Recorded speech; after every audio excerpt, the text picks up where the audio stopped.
Welcome to the Reddit Stories from the World channel. Here you will find many funny, terrible, scary, ironic, dramatic real stories, questions and answers, opinions of people from the world, as well as unusual and surprising facts from different parts of the world. Happy viewing. Is it a luxury to realize that money doesn't really matter and or lead to happiness? For people who have come to this realization, how does this affect your perception of homeless people, if at all? I think we have a curious conflict in thought and perception when it comes to money, internal peace, and also homelessness. On the one hand, we all need money to live comfortably, relative to other people, but then we also see how an excess of it really sucks the humanity out of people and can turn them into monsters. Conversely, we sometimes see similar negative effects of having no money. If anyone was given a choice, most would take the money over none. Maybe it's as simple as realizing that you need money to realize how little it matters to happiness. But can anyone in the right mindset come to this conclusion regardless of their financial status? Of course, homelessness is a problem and it's one of the most unfortunate things there is about our world. Everyone should have a home. However, in the way a monk or hippie can live with no real possessions and be one with nature the way humans used to be, could homelessness be a path to spiritual enlightenment or even a part of the destination? It's like a lot of the most at peace and happy people are those who realize money is a trap and it's not the end all be all of life. And yet the people who are most able to accept this, the homeless, are often not in the mental position to understand this. They don't have the luxury to realize that money isn't important. If I had to worry about where my next meal was coming from, I wouldn't be typing this right now. I've sometimes seen homeless people peacefully sleeping and thought, they are freer than I could ever be. Then I slap myself for being naive. Yes, it's a pain in the ass to go to work, it's a pain in the ass to pay rent. These are all empty things that end up being what a person lives to do. When those things are taken away, what happens? They're free to do basically anything they want with little repercussion, though survival is the first order of business. They're sleeping in the open. I can sleep in a locked room if I want. Is that security worth losing a certain amount of freedom? I would guess so, since that's the prevailing logic. If someone learns to adapt and survive in that situation, then maybe they can begin to enjoy it. Is that worth losing the physical and emotional trappings of society? Is it worth the feeling of societal worth you lose and feeling like you don't matter to other people? Are the homeless free, or are they imprisoned by and large? I think the key here is the relative comfort. If we were all homeless, would homelessness be so bad? In actuality, perhaps, but how would we know? To me, it's more of the inequity of homelessness that's at the core of why it's so appalling. How does that affect whether we view it as a shame or just another way of life that people have a right to live if they so choose, even if they're not outright given a choice? Is the only way to view life relatively, or is that a mistake? How do you balance and reconcile the need for money to feel comfort with the comfort in potentially realizing the freedom from money and being trapped in the race for more of it? Maybe I could view it like a drug. Without it, life is barren plain. It can be enjoyed, but the drug makes it something more. It makes us see things that aren't really there. The more of the drug you take, the more you want it, the more you can't live without it. Someone high off their ass doesn't often look at a person going through withdrawal, but if they did, they might pity them in that moment. I suppose it all depends on the individuals, or the best thing is to use the drug responsibly, in moderation, where it's not something you need but enjoy. Is that how you try to live? Deep down, I think most would like if we were rich and living high all the time. Is that really the answer? And if not, when did you realize this? Is it possible to know this without first experiencing it? How many once rich people shun it and become fully homeless? It seems like the logic I've used doesn't actually play out very well in reality. Maybe it is that money equals good and the opposite equals bad. Of course, we wouldn't be hearing from all the people who chose to break off from the system anyways. Do you know any? This is a very complicated topic and maybe I'm not making too much sense, but I'm curious how other people feel about it. I know I've rambled, so feel free to respond to any part of this. If I have appeared ignorant, I apologize. That's why I'm here to learn and discuss. Bravo, great question and supported perspective. Sorry, don't have more to say. Hungover and you blew the last remaining brain cells I did have. Having worked with a lot of homeless people, I will say that it's not the relativity of their discomfort that makes their lives so appalling. though the social isolation and stigma they experience certainly is a part of their struggle. The biggest concern for most homeless people is security and safety. In very safe countries this may not be such an issue, but I live in a country with one of the highest violent crime rates in the world, so the threat of being assaulted or murdered is very real. For women, it's even worse because there's the added threat of sexual assault. Lack of sanitation is also a huge issue, again especially for women who have menstrual cycles to go through without access to bathrooms or sanitary products. Monks can live content lives without owning a home, but they usually have a temple or other sanctuary to keep them safe. All this being said, I do think the homeless people I've met have, in some ways, got less stress to deal with. They're not constantly anxious over how they're perceived socially, they don't live under the tyranny of a timetable, and when the weather is good and they've had something to eat they can be genuinely content. So my opinion, humans need shelter and security, but I have often seen that, once those needs are met, people who have less are often more content. Thanks for your insight. I agree and accept everything you said. You would know better than I do on that. Reading what others have written to me, it's more of an unavoidable issue that survival is not easy. We can't just lay around like bacteria and multiply. Our advanced thinking as a result of evolutionary successes has reached an apex where it's not quite a benefit anymore, rather it and people's greed to assert dominance and thrive over others is what could be meant to extinguish ourselves, to restart, or maybe just end it entirely. I find it interesting that the Buddhist ideal of nirvana is to end the eternal suffering of reincarnation, though I don't think they explicitly want the extinction of mankind, though that would pretty much do the job in theory. I really doubt our ability to all be on the same page when it comes to looking out for others. It may be there are too many people. I know overpopulation is an overblown issue to some, but I think it's pretty simple. If there were only 10 people on Earth, it'd be quite easy to keep us all happy, but you keep adding people and internet, there's enough to go around. You simply don't have the capacity to care for everyone, and that lack of caring leads to worse effects when it's multiplied exponentially and solidified into a social or economic structure that requires some people to serve others and make life more convenient for others as another comment mentioned. It seems like sometimes existing is not enough unless it's all you're focused on. If surviving is your number one concern, you don't have luxuries, but you also don't have the luxury of greed and taking things for granted, which is so strong for some that they actually aspire to strip that away from themselves because they see how wrong it feels. Basically, it seems to boil down to no matter what you're doing in life, unless you're a heartless rich asshole, your life is definitely going to suck at some point. So being a heartless rich asshole is a common goal for too many people, and it breeds an apathy for anyone else. Well, very well said. You are extremely good at writing. In my opinion, I think it all comes down to the human perspective, and the way we as individuals see what money means to us. To an extent, I completely agree with what you are saying, that in a way, money doesn't matter at all as we can still live our lives and be content with it, but also in a different point of view, some people may prefer having a roof over their heads than to be free from the idea of money and having to have lots of money to live a good life. In terms of the homelessness, I do see a lot of people that seem happy and free without money, but I also feel that the majority of homeless people are not happy with being free, that all they want is a roof over their heads and a stable life like everyone else. I understand how being homeless can be freeing, but to what extent? In a way, it's actually trapping people in this cycle of surviving rather than living, which in my head, doesn't sound that enjoyable. It also comes down to what society makes of it. Like you said, more money means good and less money means bad, and I completely agree with that statement. I feel that mentality has influenced a lot of people into thinking that more money will give you an easier life, and vice versa. But I know that sometimes having a lot of money doesn't give you inner peace. This is my viewpoint on money and its effect on people. Writing long comments are so not my thing lol, because I end up rambling or going off course, but I hope you understand what I mean. I also find this topic really interesting as there are so many opinions and different ways to see it. Thanks for the compliment.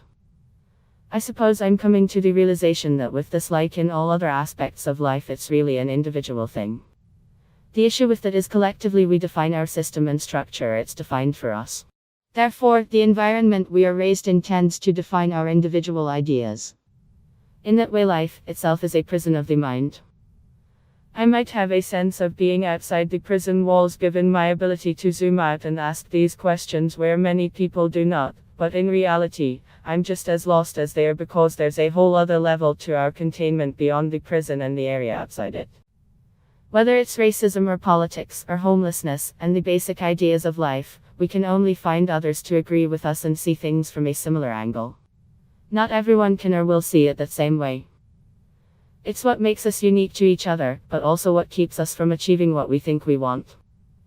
This is the conclusion I am reaching, but I fight it and try to find another way around it because it does seem so defeatist and pessimistic. My church works with the homeless to put people in homes. From what I've learned, they actually struggle to live in homes sometimes. Why? The homeless community becomes their community and that isolates them from their friends. As you said, a job or routine is stifling for them too. Many go back unless they can make new friends. I think home and community are better for everyone, but change is hard. Outside of being comfortable, in my experience mostly what makes people happy is the love and respect of other people. Zen Buddhism is full of stories of monks who, after achieving enlightenment, basically become homeless drifters. One story is the head of a major school simply announcing he's done and disappearing. Years later, one of his students spots him living under a bridge with a group of homeless.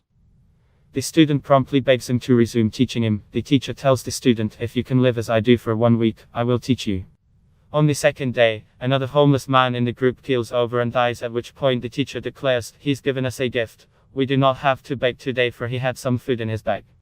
At which point the student promptly announces he can't live like this, and the teacher says something along the lines of, "I knew it." All that to basically say, if you are truly an advanced person, spiritually and mentally, then happiness and money can be truly separate. But I know I'm not at that level and desire a certain level of comfort and even power that only a decent income can provide. And of course, most people do not become homeless because they have reached enlightenment. On the contrary, they become homeless because drugs, abuse, or mental illness have in fact degraded or arrested their mental/spiritual development, and they become trapped in a vicious cycle of circumstances. I suppose at the end of the day you have to ask what's the difference between the life of a Zen Buddhist and any average person who values possessions. I would say there's nothing fundamentally different, one is neither better than the other, but I'm not educated enough in Buddhism to know why people would value that over any other way of life. It seems like a more peaceful way, but aside from that, it seems like any other religion offering exercises and thoughts that may be beneficial to some but not all. Whether it be extinguishing the eternal fire of suffering in Buddhism or going to heaven in Christianity, etc., none of those dreams really appeal to me rationally, but I can see how those looking for answers would seek it. I wonder what would happen if you taught every homeless person the ways of Buddhism. In theory, it sounds like a very bad idea. Is it? I don't know. I mean, forcing religion on anyone is bad, but that never stopped anyone before. What would happen? Hypothetically, how would that play out? Interesting topic. To extend your thought experiment a bit, think about people who get a monthly stipend, like a pension check or a basic income. They don't have to work to put a roof over their head and food on the table, but by and large, they still choose to live with those things. Are they less free for making that choice? What I'm saying is, maybe this issue is not as much of a dichotomy as you've outlined. Having enough money to make choices about one's life does not necessarily mean one is wealthy, especially not in the relative sense. I would suggest that the amount of money needed to acquire freedom of choice isn't really that high. I think this all comes down to the relativity. If we establish a baseline comfort level for all people, then that becomes the new floor. Unfortunately, in our world, the floor is basically anything just above that. We try to give people an equal shot, but it really doesn't work. Not to get off on a tangent, but the system seems to be set up where the middle class subsidizes the lower class and the upper class feeds off both the middle and lower. There's a lot of motivation to keep us from being equal economically, so most people get caught up in that quest for equality or advancement in comfort, and that becomes everyone's life. It's like someone put you into a game and you only knew that game. It's a game we take deadly serious because there are life and death consequences. Those who break free from the game are losers by default, though they don't have to worry about being in someone else's game anymore. That's what I think homeless people are. These are people who have fallen out of the game and we can try to bring them back in, which we view charitably. You found a very interesting question and it is not really easy to answer. But I like to try. 1. Money makes happy. According to something which is called happiness science, money makes you very happy. There is a certain amount of money you need to exist. This is why homeless people without money cannot be happy. Homelessness is a serious problem. In the EU, where I live, it is much better than in the USA, but still beneath human dignity. I will never understand and accept that wealthy nations have homelessness in other ways than camping for choice. 2. More money does not make more happy. In recently read a study by Daniel Kahneman and Angus Deaton. According to this research, you need about 80k Europe to be really happy. If you live in a country with a social security system, which means with health care, paid holidays, paid parental time and solid pensions. If you have more money, your satisfaction still grows, but not in the same way. 3. Being happy with money is also a question of equality. If you have almost the same as everybody, you do not feel bad, even if you are rather poor. If you live in a really rich neighborhood, even much money does not make you happy. Social discrepancy is a very important reason for unhappiness. This is one reason why living in rural areas makes you more happy. 4. There is an amount of money, you will not be more happy by consuming more. You can only sleep in one bed. You only can eat a certain amount of food and a day has 24 hours or everyone. Wealthy people do not buy things. They buy time. They pay other people to clean their house, to park their car, to earn their money, to declare their taxes, and to raise their children. Then you can spend your time as you like. This is real wealth. I am not wealthy, but I earn enough money to be on the brink to be happy. I have friends, a loving partner, and a job I really like. Homelessness is a shame. I like to pay taxes because fighting homelessness is nothing I can do only on my own. But I meet them with respect, and if there is something I can do for an individual person, I gladly help. This is also a very useful argument for social balance. Take from the rich, give to the poor, and happiness will rise. The grade of humanity within a society, you can recognize how they treat the persons on the edges, prisoners, homeless people, and mentally handicapped. Thank you for your question. I had fun to think about it. Sorry for not linking my sources. They were in German language and I did not find an English version quickly. Edit, I was too fast at sending. One problem with homelessness is that we do view these people differently whether we want to or not, and maybe that's because there's a prevalence of mental illness or just different behavior, but they are people. Your life technically shouldn't mean any more than theirs, but that's not really the way society is set up. I just find that interesting because we'd like to think we're all equal and have all the same right to be alive, but how many people in history have given their own home to a homeless person and traded places with them on purpose? Imagine doing that. Someone would have to be mentally ill, or would they be the most sane person to ever live? Money is a trap and it's not the end-all be-all of life. Money is means, and you have to allocate those means and their precursors, time, attention, location, efficiently. For example, positional goods in a hedonic treadmill is one popular misallocation in terms of happiness. They are freer than I could ever be. We are all slaves of our stomachs. Raging food and shelter addiction. Shun it and become fully homeless. I still believe there's a minimal investment for e.g., staying well fed and healthy that is worth having and that not all homeless get. Related, people in all kinds of portable homes, e.g., trailers, tents, are considered homeless, but they might actually be pretty rich and have their needs met. Not trivial to find such examples due to their nature, of course. I suppose it all boils down to the fact that we are flawed animals and our societies are the best effort we have made to organize everyone and try to satisfy as many people as possible. In that structure, things get out of hand, and opportunistic people who seek to hold power over others cause a lot of problems. In the past, their desire for power might have helped organize people to help take down a wild animal for food, but it's just not needed anymore, and we don't seem to be making any progress on filtering that part of ourselves out over time. Typically masculine characteristics are being challenged, which could be a good step, I think. It threatens who we are or who we think we are, but it may be part of adaptation. I can't say for sure where I see it going though. Honestly, I wonder if this is an organic process we are seeing as people want a fairer, safer world. The last time I spoke to one of my exes, he was living in a shelter half the time and wandering around the city the other half. He said he did this because he didn't want to care about money, rent, or be on the grid. He still had a cell phone because his mom or dad paid for it. Other than a few items of clothing, he had no possessions. Even though he didn't live on the streets all the time, he didn't care if he had to. I never understood his thought process except being tired of having to pay to survive. I couldn't fathom how he could live that kind of life. I attributed it to his mental illness, but after reading your post, I think I get it now. That's very interesting to me. We do classify people like that as mentally ill to some degree just because their mindset is so foreign to what we're accustomed to.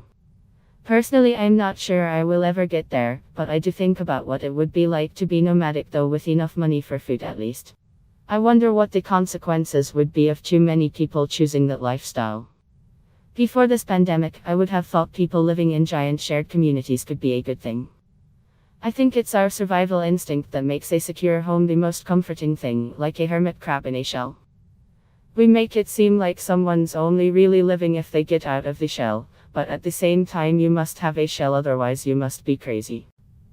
As far as I know, monks aren't homeless. They have sanctuaries to live, but yes, they live differently. That's what separates them from an average person. Could homelessness be a path to spiritual enlightenment or even a part of the destination? It depends on the person. This reminds me of Into the Wild movie. The protagonist decided to abandon his life and live like a nomad. If a person decided to abandon his worldly possessions, including home, then proceeds to build a temporary home wherever he goes, is it considered being homeless? I'm a bit confused about that part.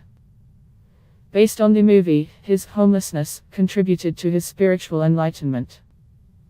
His goal is to get away from worldly desires. I suggest you should see the movie. I've sometimes seen homeless people peacefully sleeping and thought, they are freer than I could ever be. Interesting. If you ask my perspective about this, I won't say that the homeless people I saw sleep peacefully. Maybe it's just a facade, maybe they got used to that kind of living. Deep inside, they want security and safety. It depends on the place they are in, but homeless people in my place are not safe. That's why I won't say they are living peacefully. It's relative. Yes, it's a pain in the ass to go to work, it's a pain in the ass to pay rent. These are all empty things that end up being what a person lives to do. When those things are taken away, what happens? You're jobless and homeless. It's a pain in the ass, but you got to do it because it's the only way to achieve your endless hierarchy of needs. Are the homeless free, or are they imprisoned by and large? Free in a sense that they are out there searching for a way to live. Imprisoned also by that reason. You search a way to live, nothing works on your way, so you do things that could provide you money in exchange of your freedom. Selling drugs. Prostitution. Human trafficking. Gambling. Joining the rebel forces. You name it. If we were all homeless, would homelessness be so bad? Not sure on how to answer this question. I could imagine humans being homeless, trying to live. Let's say if Earth, our home, perishes, we are considered homeless. As humans, we're intelligent. We find our way to search for a new home. What if searching for a new home is futile because other planets cannot sustain human life? And if we ever find a home, how can we ensure that all of us could live in it? My point is, having a home is a basic need. That's why it is at the bottom of the hierarchy of needs, physiological. Physiological needs are important, it is the first step of living a good life. The need to have a home is inherent in human nature. If we all have a home, it won't be bad. If we are all homeless, it would be bad. Thing is, all of us can't be homeless or have a home. Some are lucky to have a home, some have no other choice but to live in the streets. The word all exists as an idea, at least for me. Deep down, I think most would like if we were rich and living high all the time. Is that really the answer? And if not, when did you realize this? Is it possible to know this without first experiencing it? Depends on the person. A person who craves comfort and luxury in life would say they want to be rich. A person who wants spiritual enlightenment would get rid of money, a worldly desire. A person who wants to live a normal life would rather have a job that could sustain his needs until he dies. Experience is valuable. Good or bad, it teaches you something. That's why this is important in getting a job. Maybe it is that money equals good and the opposite equals bad. The goodness of money depends on the person. If someone uses the money for bad reasons, then it is bad. If it's for their well-being, then it's good. Without money, we can't live. That's why we work to obtain that. One must also recognize the difference between work to live and live to work. Money is a powerful thing, not only because of its value but because of the people who use it. Money is not evil, it's the person who uses it for selfish reasons. Money is not good, it's the person who uses it for benevolence. Indeed, it's a complicated topic. The more we discuss it, it never ends. I got confused on some points. I don't think you're being ignorant, you just like to question things. It's not a bad thing. The more you question things, the more you get rid of ignorance. To me, a lot of problems are the struggle of the individual versus the group. We can't really trust other people because they're so different from us in their ideas and motivations. We want people to be treated the same, but we don't want to act the same or think the same. We embrace our culture and our differences while they are the same things that drive us apart and divide us. I wonder where it all goes from here. Do we begin to continue to tear down gender roles and social status in search of the dream of equality and really caring for a stranger like a brother because they're basically you and you can trust them because they're thinking the exact same thing you are? No more suffering or homelessness, but no more real individuality. Like having a secure home and a job means no more struggling for food, but it can also mean boredom and lack of passion for surviving. It is complicated because it's all individual.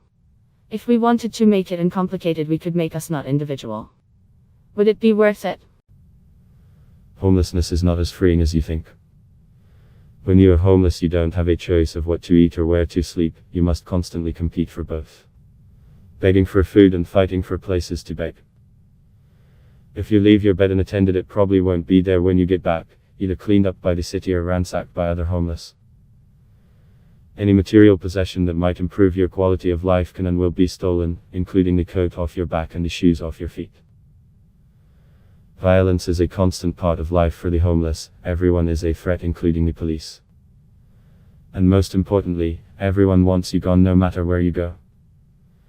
There's a whole subset of laws designed to criminalize your existence, loitering, even sleeping outside is illegal in many cities. But it doesn't have to be that way, of course. In the origin story of the Buddha, he lives as an ascetic monk, during a time in Indian culture when such wandering homeless spiritual men were celebrated. Feeding and helping them was something many people did as a form of religious offering, equivalent to modern Christians giving a couple of dollars to the collection plate at church. I think you'd like the story, original poster. He was homeless and fasting when he found enlightenment and became Buddha, but by his own account, it wasn't because of that lifestyle. Like other ascetics, he was trying to embrace suffering instead of fighting it. But that was no more effective than trying to bury suffering with luxury, what he did before he became an ascetic. Life sucks either way. The answer was what he called the middle way, and it's all about ego and attachment.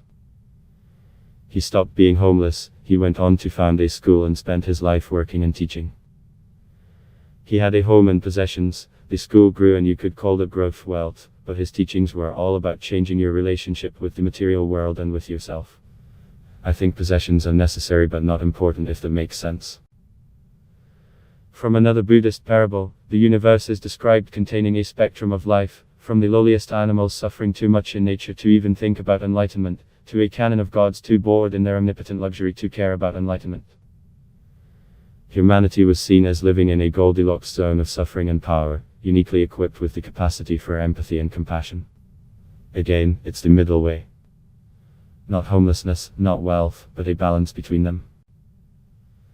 I think people need to be empowered enough to make changes, not just to their lives but to themselves, but not so empowered that they think they've solved their worldly problems and neglect their inner development. Thanks for this information. I've mentioned this to others now, but to me, the problem is we feel we can't trust other people. Like nature is something to battle due to its harshness and unpredictability, so too are other people. A homeless person must face the battle of man versus nature and man versus man. If you are fortunate enough to have a good job and shelter, you might only have trivial instances of man versus man. I feel like the only solution is to make it so we can trust everyone, but that would mean making everyone perfectly predictable like androids. I'm not sure if that's the middle way. Maybe it could be seen as that if it meant everyone had achieved enlightenment by way of technological implant and a hive mind. This is precisely why I made the conscious decision about a year ago to not fall into the trap of the standard middle-class dream. I know that having money makes everything in life easier to accomplish, but if you aren't trying to accomplish the right things, it just allows you to become dissatisfied more efficiently. I have a comfortable software development job, but I have made the conscious choice to use the money I earn to buy more freedom rather than more restriction.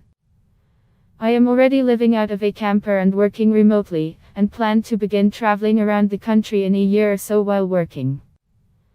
I believe this will provide many of the desired freedoms that come with homelessness, without the harsh financial struggle. I think the idea is not that money is a false value.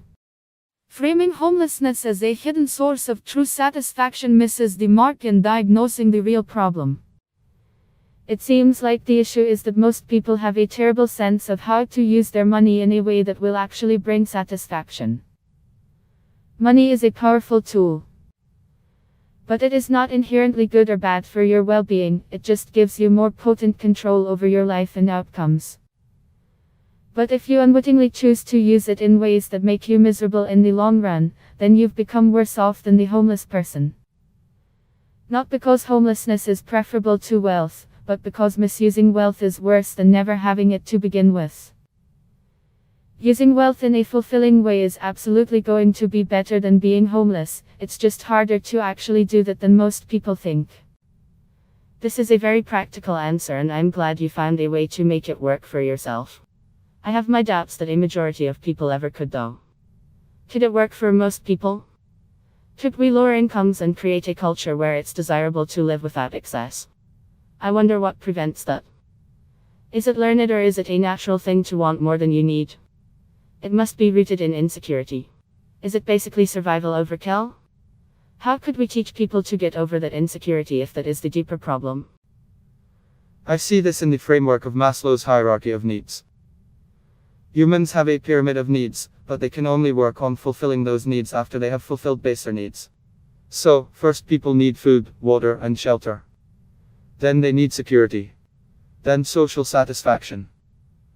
After all those are satisfied, they can find time to work on reaching their full potential, be it in art, science, or in your example enlightenment.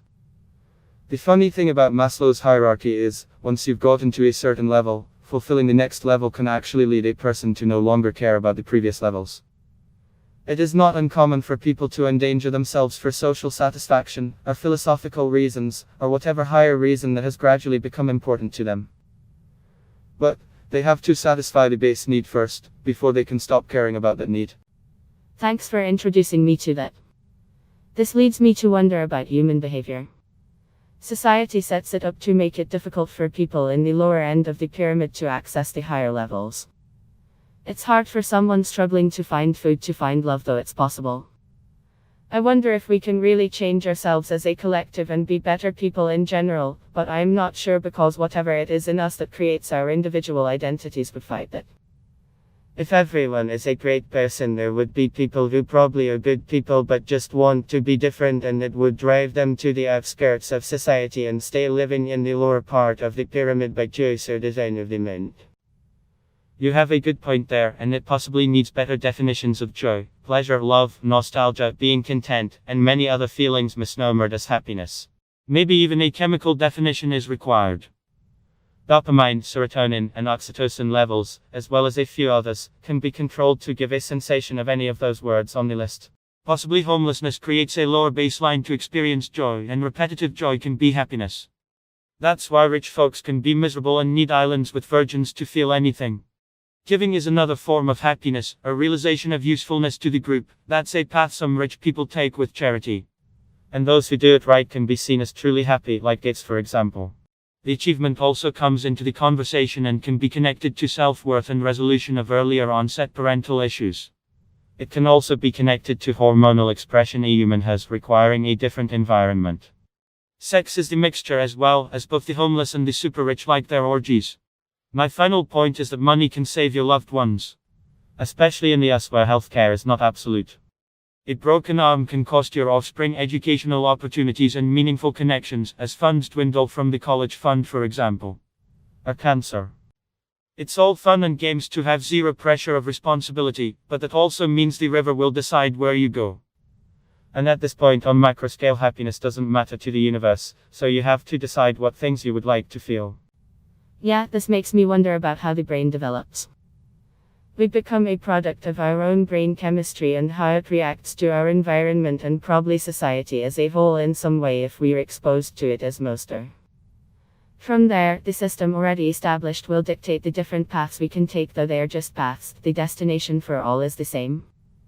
We're all just renting everything, but there's a lack of security in that idea, as there is with debt.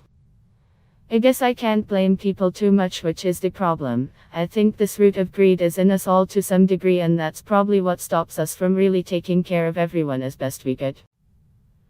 I've been homeless, and I've been wealthy. I'm currently somewhere in between, seeing no cause and effect relationship between inanimate objects, like money, and her self-worth. If these are your issues, then feel free to do you. But money and personal possessions are resources for survival, and I learned to live off the land about the same time I learned how to walk, so that's all money is to me. A resource, like any other. People are not a resource to be used, but a bounty to be enjoyed and cherished. Thanks for your insight. Lately, I've been seeing things through more of an objective lens.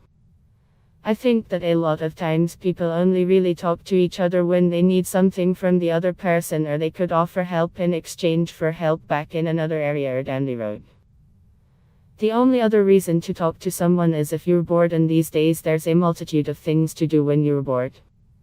Even then you're using the other person and they're using you to escape boredom.